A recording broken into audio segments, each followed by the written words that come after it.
நாளைய தினம் நான் ஜெர்மனி, இங்கிலாந்து ஆகிய நாடுகளுக்கு ஒரு கால பயணமாக நான் மேற்கொள்ளவிருக்கிறேன்.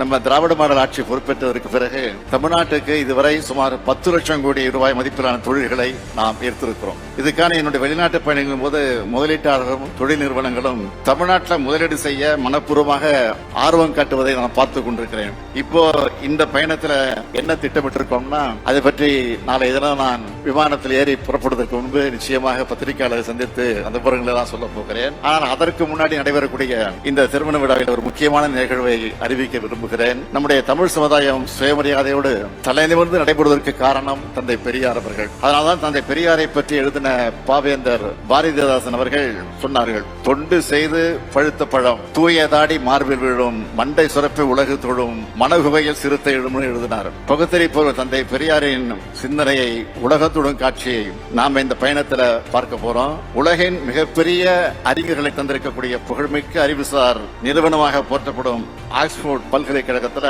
அறிவாசன் தந்தை பெரியாருடைய திருவுருப்படம் திறக்கப்பட இருக்கிறது. அதை என்னுடைய திருக்கரங்களால் திறந்து வைக்க இருக்கிறேன் என்று எண்ணி பார்க்கிறது. நான் இப்பொழுதே மகிழ்ச்சி கடலில் மிதந்து கொண்டிருக்கிறேன். தந்தை பெரியார் தமிழ்நாட்டில் பிறந்து தமிழில் பேசி எழுதியிருந்தாலும் அவருடைய சிந்தனைகள் இந்த உலகத்துக்கானது என்று அனைவருக்கும் பொதுவானது. அவர் வலியுறுத்தின சுயமரியாதை, பகுத்தறிவு, பெண் விடுதலை, ஏற்றத்தாழ்வு, தன்னம்பிக்கை, அனைவரும் சமம் ஆகிய கருத்துக்களுக்கு எல்லைகள் கிடையாது. உலக மக்கள் அனைவரும் பொதுவான வகையில் ஏற்றுக்கொண்டிருக்கிறார்கள். அப்படிப்பட்ட அறிவு மேதை உலகளவில் அடையாளம் காணப்பட்டு அங்கீகரிக்கப்படுவது நம்முடைய தமிழ்நாட்டுக்கு பெருமை.